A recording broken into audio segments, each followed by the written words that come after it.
Hi, I'm Adrian Strittmatter. Welcome to Bricks and More. I'm the CEO and co-founder of SAENTYS, a global creative consultancy specializing in destinations, real estate, and the hospitality sector. Bricks and More is all about exploring how to generate, unlock, and maximize real estate value. Our mission is to challenge outdated and limiting notions of how this is done. In each episode, we talk to top professionals to uncover innovative strategies that drive short, medium, and long-term gains. So if you're passionate about making real estate more valuable for more people, you're in the right place.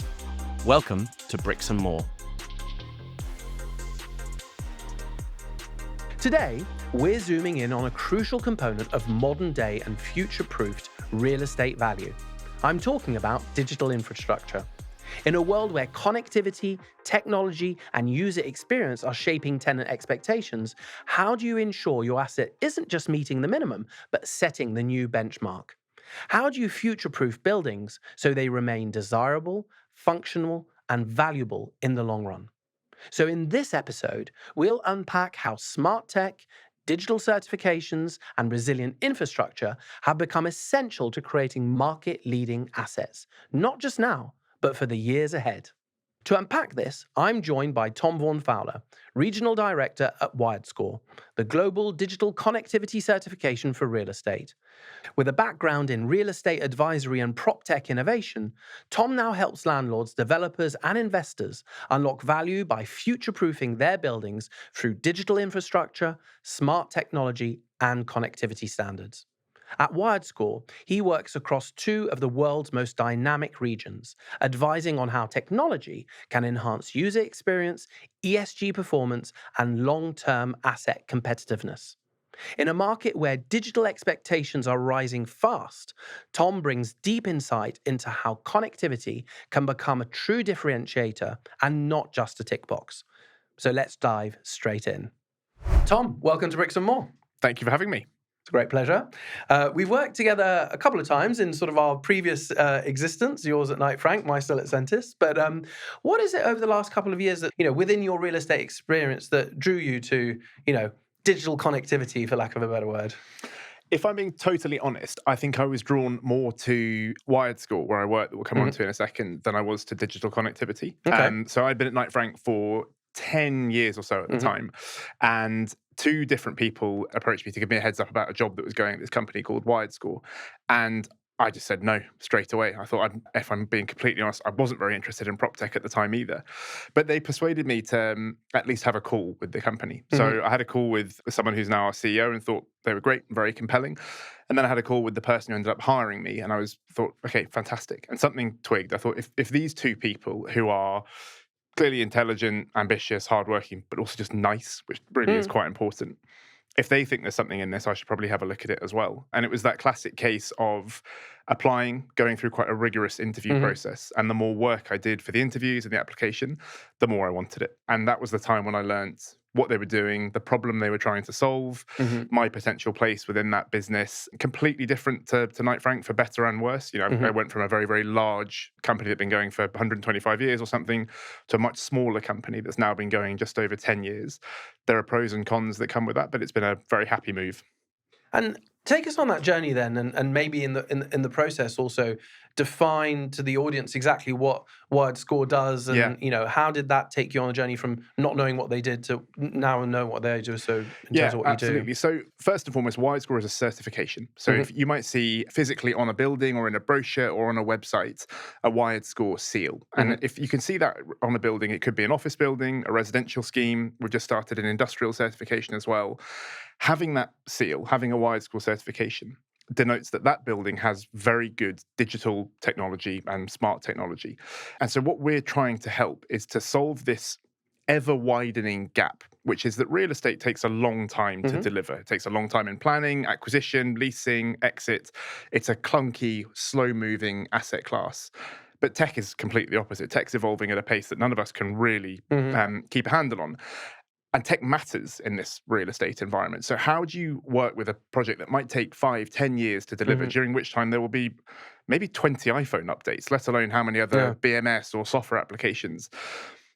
And one of the values of our certification is trying to bridge that gap. So empower landlords and developers with the sort of information, design ideas, asset management initiatives that will ultimately end up in a better WiredScore certification, but more importantly, end up in a better building and a better customer experience. And as it currently stands, then could you give us a few metrics for the company? Like how many buildings have been certified, how Yeah, many continents? absolutely. We are in 40 countries around the Mm-hmm. world, as in we're certifying buildings in 40 countries. We have offices in North America, across Europe, India, Southeast Asia, and about to expand into China as well, Mm-hmm. which is really, really exciting. And we recently passed the billion square foot mark of assets under certification, which is great because that serves two purposes for us. One is a validity thing. If we go Yeah. and see a fund manager or a head of asset management or something, hopefully they've heard of us, but if they have, if I'm honest, we're probably quite low down their list of priorities, and that's absolutely fine. And saying we're on a billion square foot means, okay, they can probably be trusted because if that many people are working with them, they can't have got it that wrong all the time. But what it also means is that when we are growing and evolving, and that could be improving existing products or trying to launch new ones, we've got this awesome data Got the set data, to learn yeah. from. So rather than just going, okay, we think we should do industrial, let's go away and build an industrial product, we'll talk to existing customers, existing clients, their occupiers, their advisors, and start to build a picture of what do we need to do to be effective in the market and what problem are we starting to solve. So as the business continues to grow, that flywheel of improvement and evolution goes faster and faster, which is really exciting. And then you've mentioned the different asset classes. So which asset classes are you currently active in? We do commercial, by which I mean office mostly, yeah. industrial, so all types of industrial and logistics, and most of the living sectors. So most of that would be build to rent, or as our American friends would call it, multifamily. We're looking at some single family stuff at the moment. We do a lot of student, a bit of co-living, some care home stuff. So a broad breadth. A broad breadth. And when you go into these different markets, obviously I suspect that, I mean, even within a country, you'll see different levels of connectivity or performance across the board. I mean, what would you say the main differences are between the different, core markets you guys are in terms of the buildings, the assets? It's a good question. So some of that will be led by the market cycle they're in. If a market is booming, it could have predominantly secondary stock or predominantly primary stock, but there is capital and a volition to do interesting and cool things. So the appetite for technology is definitely proven as well. Yep. If a market's on its knees, as much of the Western Hemisphere's office markets have been over the last few years, kind of doesn't matter what the building's like or what the surrounding infrastructure is like. It's going to be really hard to get a cool and interesting project off the ground. What I would say is that part of my role is looking after the Middle East side of our business as well. Talk about a growth area, and that's not just on a building level, but these are people are building new cities, new regions, new territories. It's very, very cool to be a part of that, because if someone says, well, we've got a massively ambitious project to deliver connectivity infrastructure to 40 square miles of previously undeveloped land, there's a good chance that we can fit in and do something on the office side of things as well. Whereas if you're working on projects in Mayfair, which is dense, historic, listed, beautiful, and a great place to work as a result, it definitely becomes harder to hit some of those technological targets, I think. Yeah, definitely. And as another service provider that we are, do you normally get mandated on an asset by asset level, or as everyone dream is, on the portfolio level across the board? Yeah, the reality is the former, the ambition is the latter. So there are a number of clients. Yeah, exactly. There are a number of clients we work with globally where we will work on a portfolio scale, but most of our work would come on a building by building basis. And in terms of, you started the role. You've definitely embedded and developed the role as well. What is it that energizes you the most about WiredScore at the moment and the view for the future? I like doing new things, and as a company, we're very good, I think, at doing new things. An example of that would be the industrial certification that we launched early this year. So that had been in the pipeline for a number of months and launched this year, and it was amazing to me to see all these people around the business who are far cleverer than I am, are far more creative than I am, start building something that my team and I can then take to market. And so we'll do more asset class expansion and we'll do more geographic expansion over the coming years. So those are really the two ways we expand. We expand vertically into different sectors and regionally into different parts of the world. And ultimately, the company's perhaps slightly lofty ambition is to be able to certify any building anywhere in the world. That's what we're aiming for eventually. Yeah. And it's very cool seeing that take shape bit by bit, be it a new sector or a new country. I think that's really interesting because we get sort of asked the same question around what's the difference between branding and marketing an office space versus a retail space or hospitality or residential. What would you say? Why was there a requirement, or what were the metrics that meant that there was a requirement to have those different sector-based products and therefore certifications? So it started with the office market, and the genesis of WiredScore is quite an easy way to explain what we do. So it was founded in New York in 2013, and Michael Bloomberg was mayor of New York at the time. And the story goes that he was trying to attract lots of tech occupiers from that traditional San Francisco West Coast enclave into New York City. And the feedback was two main things. Firstly, the digital connectivity in your buildings is appalling. And secondly, we don't know about it until we've signed a 10-year lease. We're on the hook for 4 rent checks a year, and the landlord's not particularly fussed about helping solve this problem. So if you want more of us to come here with more jobs, more taxation, more inserts, indirect benefit here, this needs to be fixed. So Michael Bloomberg basically put out an RFP saying, anyone got any ideas? And the winning bid became what was then called Wired NYC. So it was backed by Michael Bloomberg and then adopted by Boris, actually, when he was mayor of London in 2015. So that's where we start. Oh, Genesis, okay. The principle of that, of being able to build better buildings and display that you have done so, translates to all of the sectors that we work in. In the residential sector, it's slightly different if you think about it with your marketing hat on. It's one to very many. Whereas if we're talking to office occupiers, it's one to few. There are lots of them. But if you're talking to build to rent customers, there might be thousands in one building. If you were to stop many build to rent customers on a street and say, who is WiredScore? I'd be very surprised if you got an answer from any of them. I don't think they would know. If you were to stop them on the street and say, what is the most important thing to you about your building? Somewhere quite closely after location is, does the internet work? It's that simple. Then COVID hits, and what we were using our homes for suddenly changed completely, unrecognizably. And the fact that many of these buildings weren't actually fit for purpose became really, really apparent to a lot of people. Well, across the cycle, wasn't it? Businesses and homes. Totally. Yeah. Not ready to be all of a online. sudden, we're streaming. It's people teaching their kids at home with your internet connections going down, trying to do work calls. God knows what sorts of sensitive corporate activity was being done from like some fairly dodgy hotspots and things like that.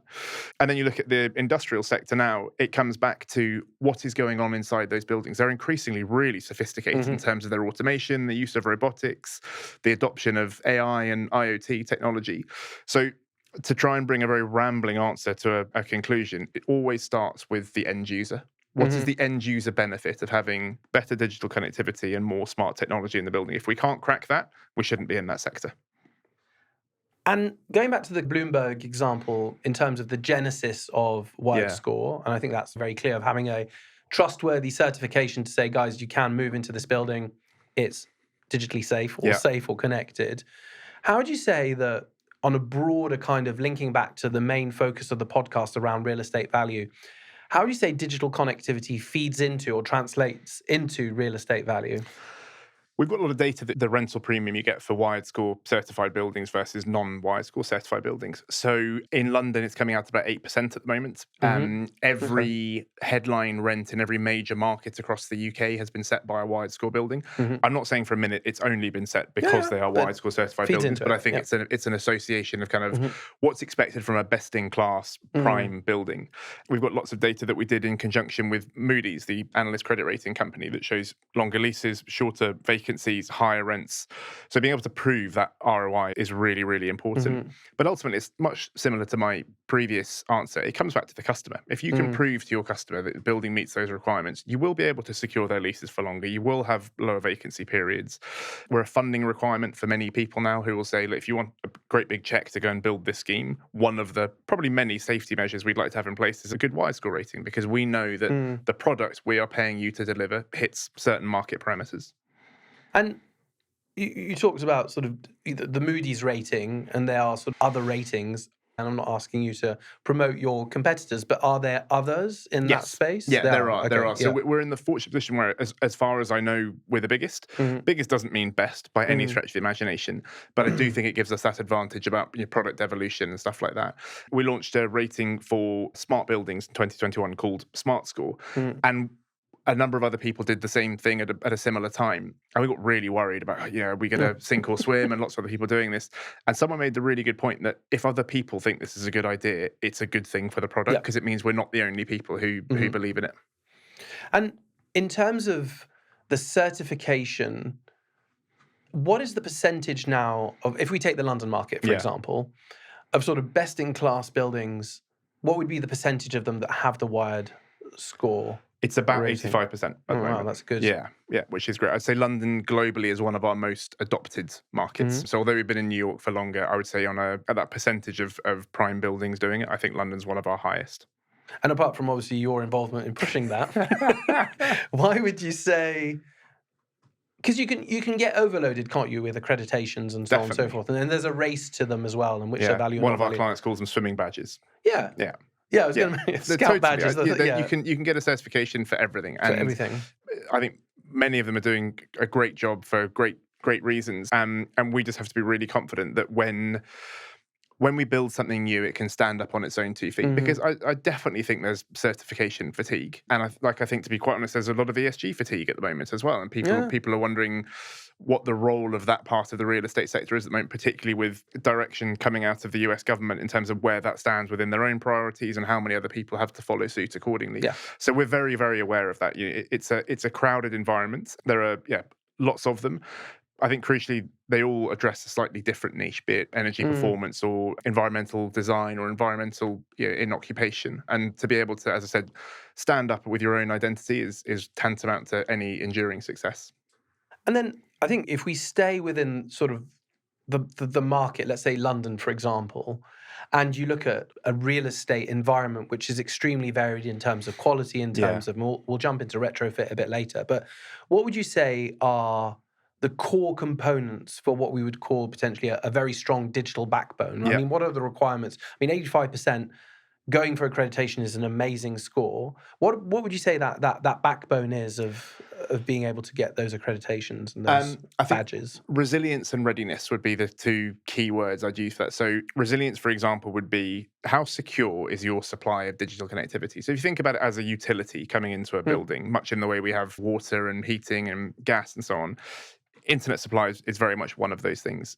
If it's coming from one point outside the building via one conduit into one point inside the building, only one thing has to go wrong for the entire operation to shut down. So you can build in resilience into a backbone of a building by diversity of supply, diversity of routes in and around a building, diversity of ISPs available to occupiers in the site. And then the other aspect that I mentioned was readiness. We talk a lot at WiredScore about future-proofing. And we have to be very careful, I think, when we talk about future-proofing, because we don't have a clue what the a la mode technology of 5 years' time will be in the office sector or the resi sector or the industrial sector. We've got an idea of where it's going, but we don't really know. And anyone who tells you otherwise, I think, is probably telling a bit of a tall tale. So when we talk about future-proofing to our clients, we are not trying to encourage them to spend money on tech for tech's sake or agree to some multi-year SaaS agreement or hardware provider that you're locked into in the hope that it's relevant in 5 years' time. Readiness has a lot more to do with the physical capacity and design of a building. So a good way of thinking about this might be when office buildings switch from copper supply of internet to predominantly fiber-based supply of internet 10, 15 years ago, whenever that was. If you've got that one conduit referred to earlier coming into a building and you want to switch it from copper to fiber, you need to shut down the whole building, pull the copper out, bring the fiber back in, turn the whole building back on. If you have spare capacity in your network, your comms room, your roof space, you can bring in a fiber supply into the building, switch it from copper to fiber without anyone knowing, and then pull the copper out afterwards. That's how you future-proof a building. And then do a second fiber. Exactly. That's how you future-proof a building, by making it physically adaptable. Because, as I said, we don't know what's coming around the corner, but if you can build in physical and digital capacity into the design, you're much likely to keep pace with change. Those two key points are really interesting because they lead into this next one, which would be, what would you see the key misconception is around what is, broadly speaking, good connectivity? What would you say the misconception is? I think the key misconception is, and I do believe this is changing, but from a lot of people who are developers, landlords, etc., the key misconception is this is an occupier problem, and that's just not the case anymore at all. 10 years ago, it might well have been. It might well, look, we've built a beautiful building. Look how much we spent on marble in the lobby. It's amazing, and they'll be able to get the internet from somewhere. That's just not the case anymore. And a lot of landlords and developers have wised up to this and are offering this much more of a service point of view. But fundamentally, a tenant isn't going to work out how to bring a duct into a basement and how to equip a comms room because it's not their space in the building and they don't have control of it. So if you don't do that as a landlord or a developer, it's never going to become a reality for anyone who is occupying that building. And that applies, residential, industrial, offices, etc. So That's been one of the larger misconceptions that I do believe is changing over time, but it's the most common thing that we run into when people say, yeah, it sounds like a sensible idea, but I'd never do this because it's an occupier issue. You can do so much as a landlord or a developer to really streamline that, make it easy, and make it just a better customer experience. And just to reinstate, I think, and this is something that we talked about in the pre-chat, the importance of connectivity and human behavior and human interaction with connectivity. You had some really interesting stats. Could you share them in terms of why it is important? I think they're terrifying, most of them, to be quite honest. But, so in the office sector, research shows that an hour of downtime costs the average business $300,000 in lost revenue, lost productivity, et cetera, et cetera. For a company like WiredScore, that's relatively small, it'll be a lot less than that. For, I won't name names, but companies that get it wrong, often it'll be a lot more than that. A cost of downtime, whoever, big company, small company, an hour will cost more than a quarter of rent, which is just staggering to me. That's insane. And then you switch to, for example, the residential sector, where I recently learned that on average we all have 7 connected devices, which I didn't believe. I don't want to believe. And then I quite quickly went, well, like watch, phone, laptop, iPad. It might be a smart meter in the kitchen. It might be an Alexa. You can get to 7 pretty quickly. And it's just become an absolutely unavoidable and incredibly important part of our lives. And we have to build the real estate and the infrastructure to allow it to work. And it's interesting, you talked about at the beginning as like the first things that people look at, whether you go to an Airbnb and say, oh, do they have Wi-Fi or whatever. How does it compare to the other value drivers in terms of connectivity and perception, in terms of the way that people engage with the property? Have you seen it go up the list in terms of... During COVID, I remember that my old company, Knight Frank, did a buyer's sentiment report, basically like what are the top 10 things people care about. Now, obviously, this was heavily influenced the way we were working and living at the time. You know, on a desk in your flat, couldn't go anywhere. But at the time, internet access and internet provision outstripped amenities, transport. It became the number one priority for everyone. Obviously, that's softened since, but what has happened is those ways of working have diluted, but have broadly stayed as well. So I think that... Well, we still use them in the office. Exactly. And I think being able to evidence that you're still meeting those really high standards is incredibly important, because also we live in a world of third-party reviews, right? You wouldn't book a holiday without going on TripAdvisor. You probably wouldn't book a restaurant without looking at a review. You wouldn't go and see a play without reading a review. So much of what we do, we're relying on third parties to verify. So one thing we try to do is to say to many of our developer clients who do this brilliantly without our involvement, yes, you've done a great job. We'll add some technical value, but we're also going to help you shout about it, because it is much more compelling for you if you're taking someone on a tour of a build-to-rent block and they say, how's the internet here? If the developer says it's great, trust me, they'll probably go, okay, well, you're going to say that. If a developer goes, it's great, but you don't have to trust me, here's a company who are a globally recognized certification body who kind of just do this, that's somewhere where we think we can help. And can everyone get the accreditation, especially now when we're looking at more and more sort of retrofitting of buildings? How much more work is there to do, or how easy is it for everyone to sort of get this? So yes is the answer. So any office building can get WiredScore certified if they do the right things. Obviously, there are hurdles to clear. I would love to say to you that best-in-class digital connectivity is just as easy for a retrofit project as it is for a new build, because I firmly believe that we should be refurbishing and retrofitting more buildings. It's not the case. It's not the case. If you're dealing with a blank sheet of paper and you start sketching comms ducts and comms rooms and intakes and so on, it's a lot easier than it would be to do a retrofit.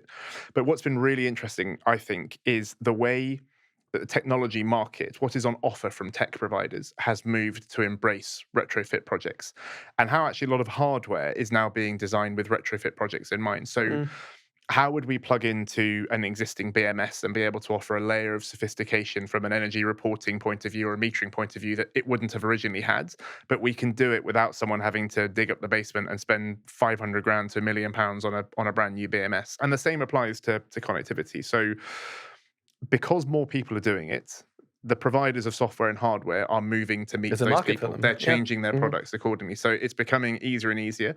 And we've worked on some really, really cool projects, beautiful old buildings where you might have thought this is going to be bottom of the list from a connectivity point of view. And they've been able to do some great things, as well as preserving these kind of wonderful heritage environments. But that's really interesting. Are there any when you're dealing with those kind of projects, any major challenges, whether it's architectural, whether it's historical?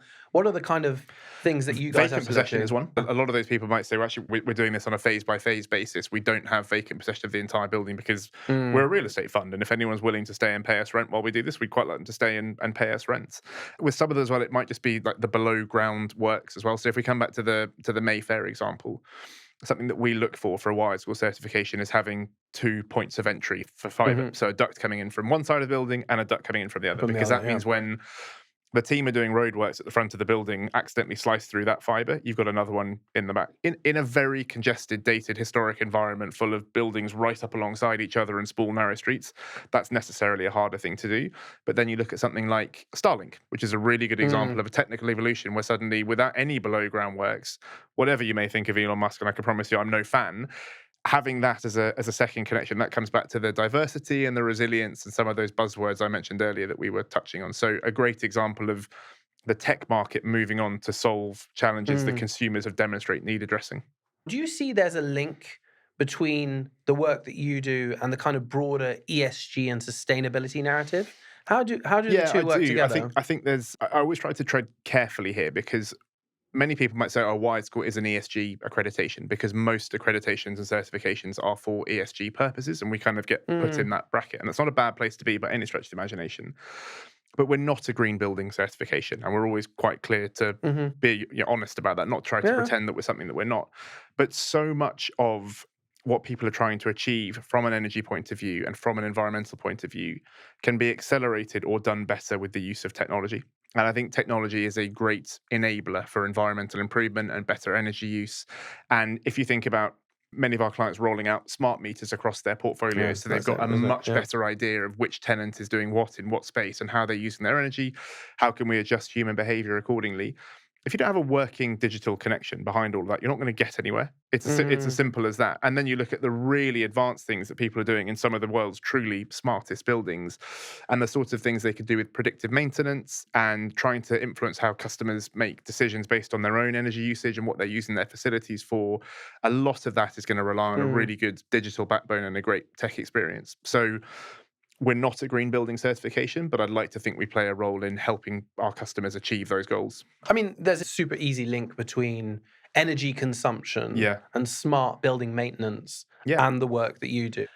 As a kind of very sort of broad brush question, is there one building that really stands out in terms of its connectivity and all the things that you say, okay, the poster child of WiredScore? Is there one building that really does stand out? We're really lucky that there are a few. So on our pitch deck, there are some really cool, iconic buildings. I love the fact that we have, for a long time, certified the Empire State Building and the Gherkin, or 30 St Mary's Axe, as they're known. When I was a graduate, 30 St Mary's Axe was a pretty sexy, shiny new building, but I was a graduate a very long time ago, and it's not that new anymore. But it's really cool it's really cool to be continually working on buildings like that, and to see that something like the Empire State Building can still do this and do it really, really well.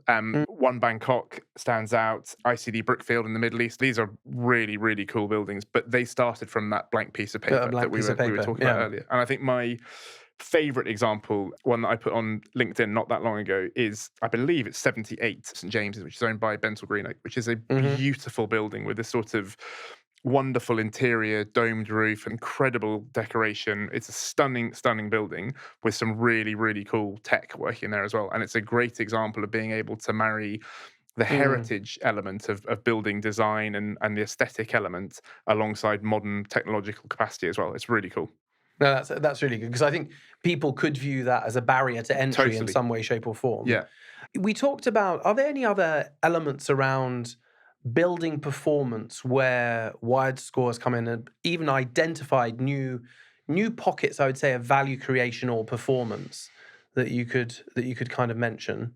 I think probably the thing we're coming across most at the moment that we wouldn't have been doing 2 or 3 years ago is mobile performance. So we're doing more and more work with our customers on how to solve the thorny issue that you can be standing outside a 40-foot skyscraper in the city and have 5 bars of 5G signal, and then you go up 30 floors and it dies because 5G, while better for upload speeds and download speeds and allowing us to do loads more with our phones as well as doing it faster, it's rubbish at getting in and out of buildings. It's weaker than 4G. 6G that's coming online soon will be weaker than 5G. So Why is that? the different frequencies they operate. So Okay. what you gain in speed, you lose in, what's the right way of putting it, power at getting through things. Steel, concrete, glass, not good for 5G, really bad for 6G, which is why in so many modern buildings your phone doesn't work. So we're doing more and more work on that and seeing more and more office developers and office landlords start to offer 5G boosting solutions as an added service. And it's been a really interesting way to watch the market move.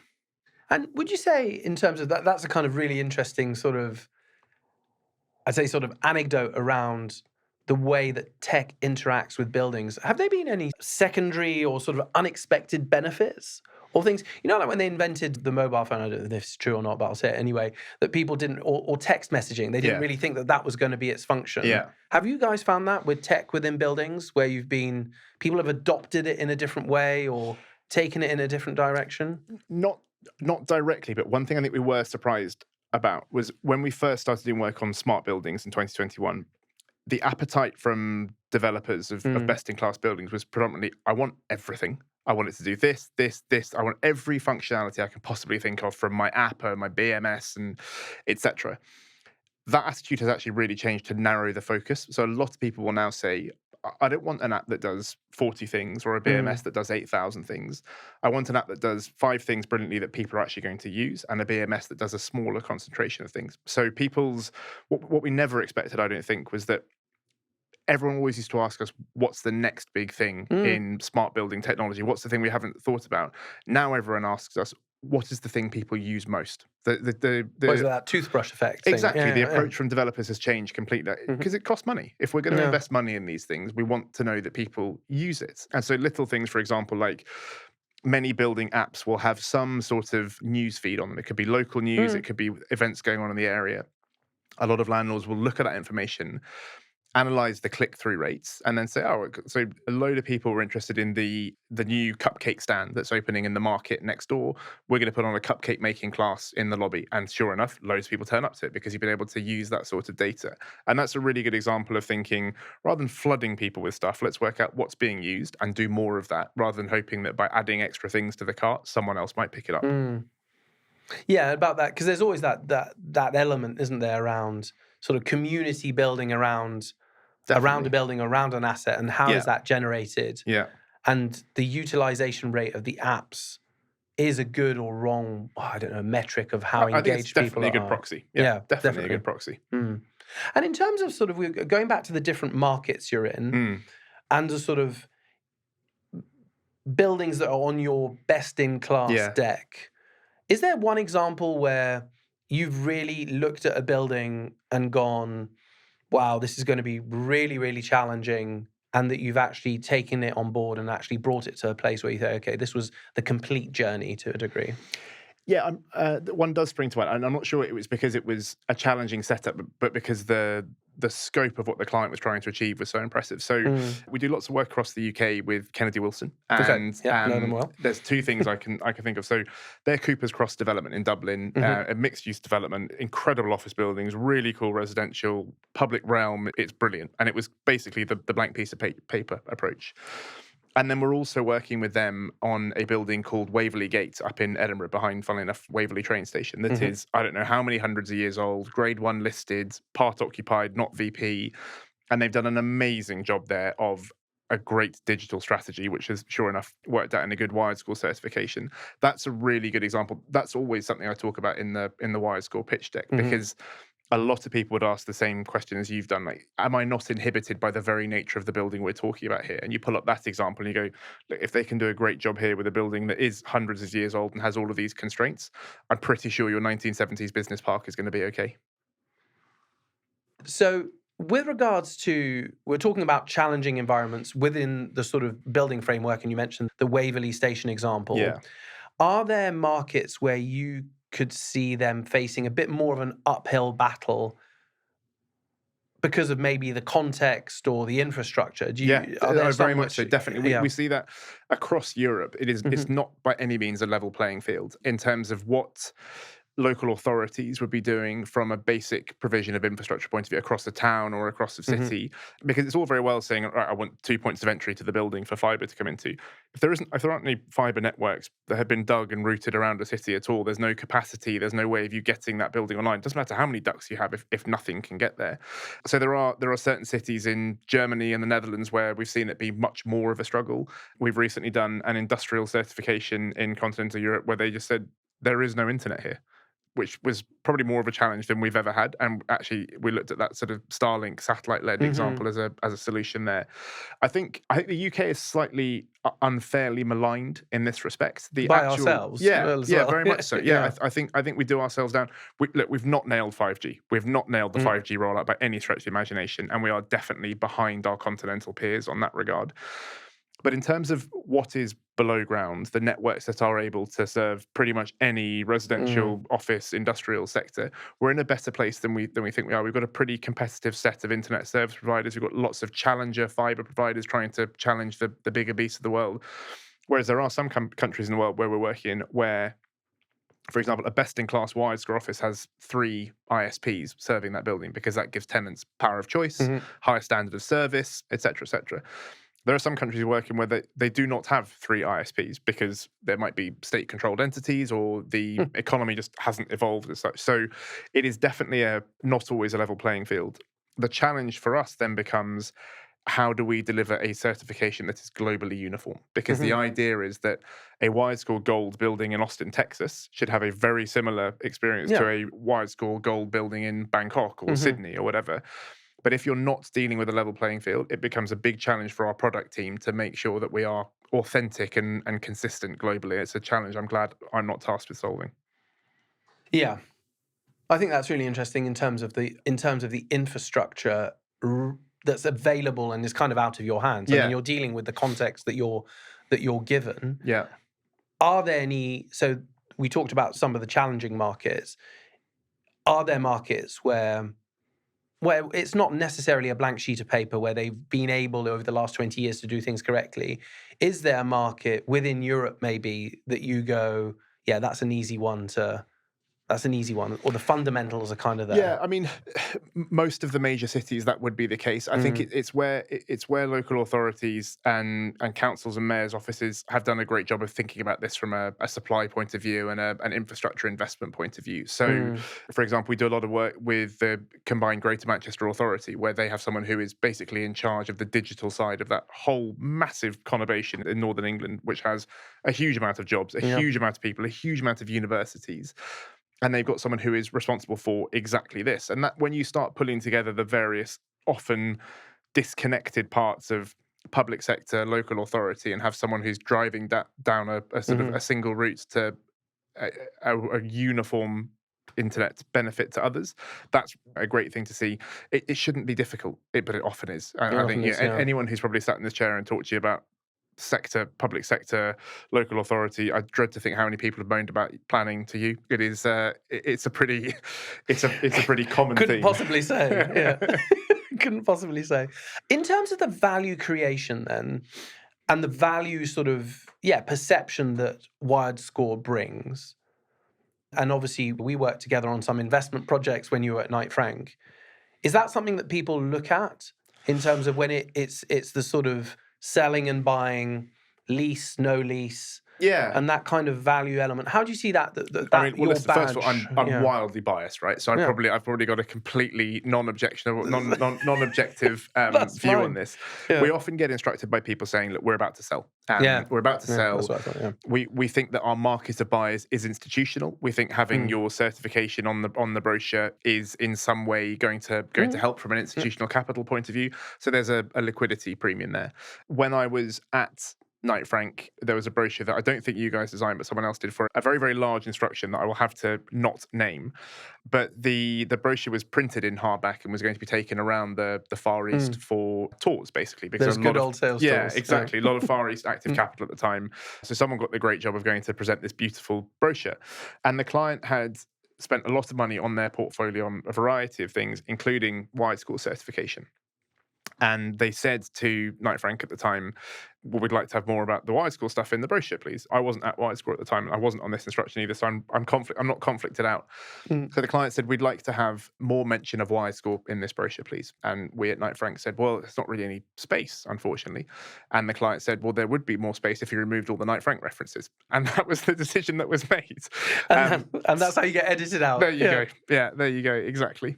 So yeah, it does happen. We've been involved in a few people's fundraising prospectuses, which is quite cool. Just because they're trying to create a picture of the sort of assets, the sort of portfolio they're trying to assemble. And as I keep saying, we're not the only show in town. There are a lot of other standards and certifications and things that denote quality, but it's really cool to play a part in that. And then there are a number of large multinational companies that won't sign an agreement for lease if WiredScore's not in the building spec. And again, I'm sure it's the same for BREEAM or LEED or WELL or others too.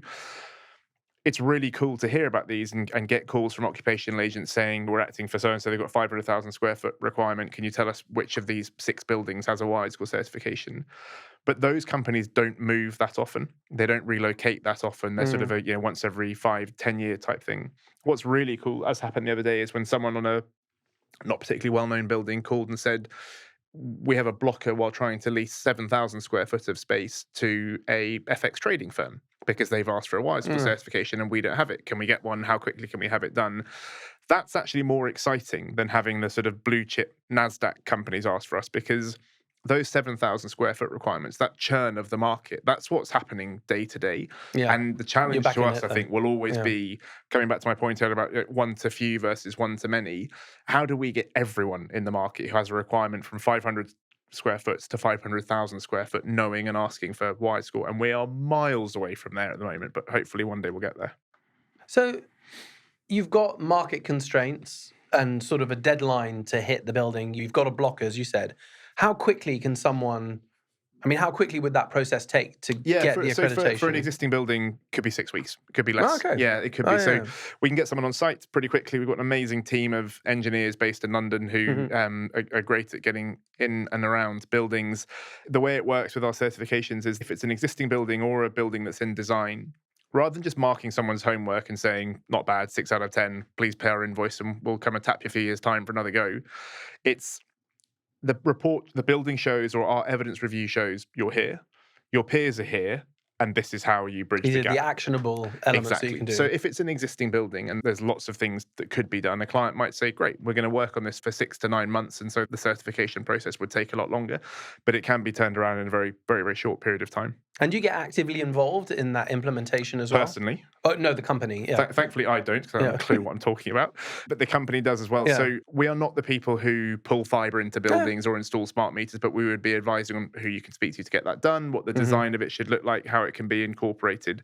And I think a lot of the most valuable work we've done on projects is where that behind the scenes step, getting from here to here, that's where we do a lot of value. And that's the really cool things, because you can go back to someone and say, the building was a 6 out of 10 and it's now a 9 out of 10, and you can really sit down and evidence the work that's been done.